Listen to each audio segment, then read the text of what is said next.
Good day everyone, my name is Dan Kiming and today I'm going to show you how to create your own homemade apron and your homemade chef's hat. Father's painting at the back. Before we go on to the topic, let's go to Chef Dan directly from France to explain you what is the essentials of a chef's hat and an apron in the kitchen. Les rêves des amoureux sont comme... Hola! Bonjour!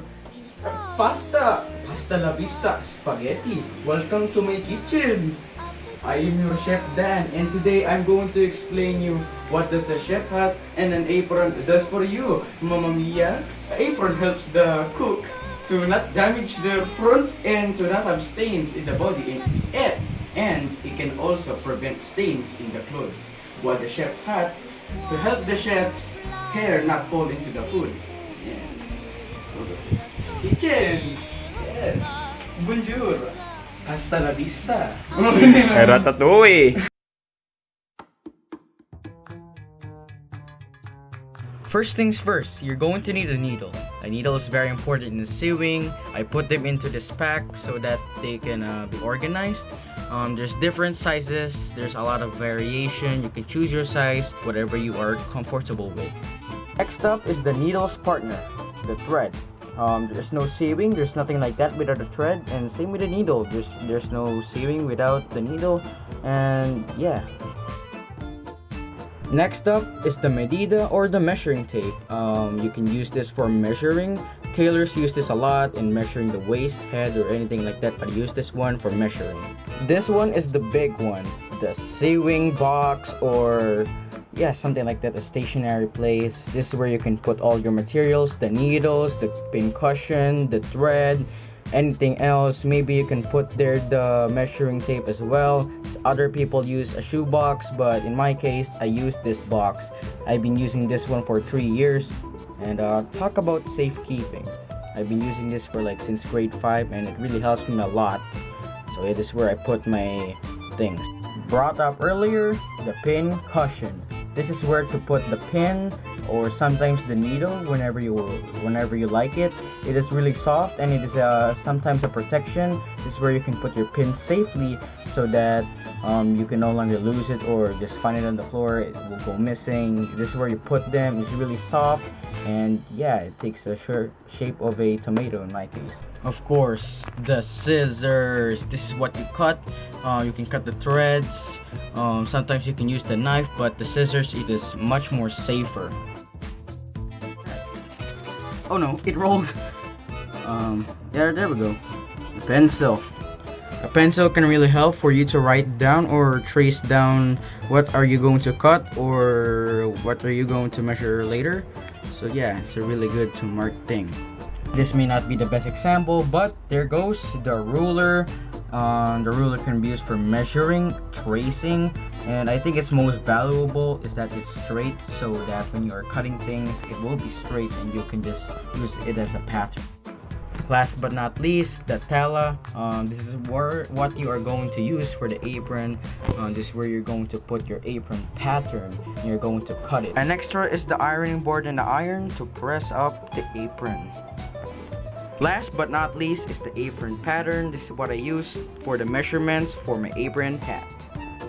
The first thing I did is to measure out how long and how wide my apron is going to be. In this case, I use an old apron in my house because I don't have a printed apron pattern.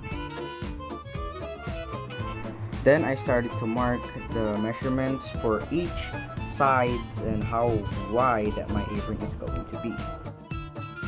And then I started to measure and mark up how long the straps for my apron is going to be.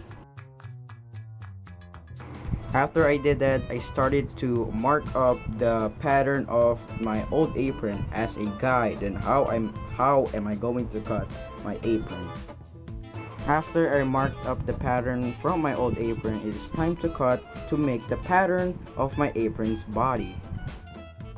After I did that, I finally cut it and now it's time to sew. Off screen, my mother helped me on pressing each side because I was too afraid on burning my own fingers, and I am very ashamed of doing that. After I finished sewing each side, it was time for me to cut out each of the neck strap and the body strap patterns so that I can now start on with the straps. After I cut out the neck straps pattern, it was time for me to face my own fears, and I have to iron by myself. My mother was recording me while I almost burned my fingers off. I folded each side and its corners, and this is how I did it. Worst, I had no experience in ironing, and I forgot to unplug, and I almost burned down half of the ironing board.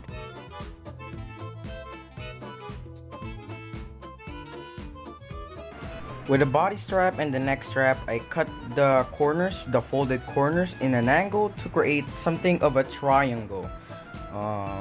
You can use, I cut them like this to fold them later so that I can finally stitch up the strap. After I cut down the corners, I folded it, pressed it, and it was time to stitch it up so that it doesn't fall apart.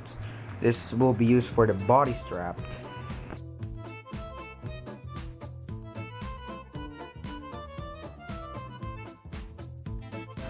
After I folded and stitched up the body strap, I now am going to attach the body strap to the apron's body.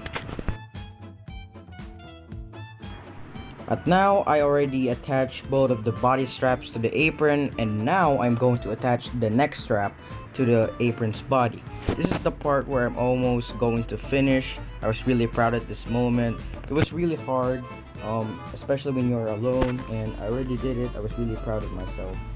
Yeah. After I attached the neck strap, I am finished. You can see me in the mirror looking at myself, posing a little bit. I remember what time I finished. It was 7 p.m.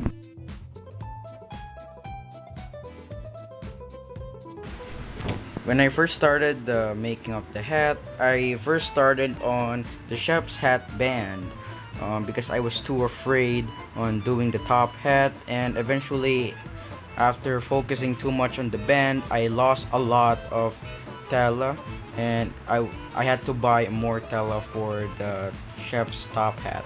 Once I was done with that, I started to fold on to the top side and the down side, and then I folded it another time to fold on to the other corners, and it looked like this. And then I started to stitch it so that I will not put on the top hat and stitch the top hat to it. At this point, I started to attach the top hat to the hat band, and I'm already almost finishing it. This was one of the hardest parts of the projects because of how the top hat always gets removed, but with the help of pin cushions, I managed to finish it. But at the end, I managed to finish it and put the hat on top of my head, which is the greatest achievement I've ever had. Thanks for watching, everyone. This was one of the best projects I've ever had in my entire life. Not only was it fun, it was challenging, and it actually made me some equipments for my kitchen and for me as a chef, a future chef, potentially. Thank you for watching, and I hope you learned something today.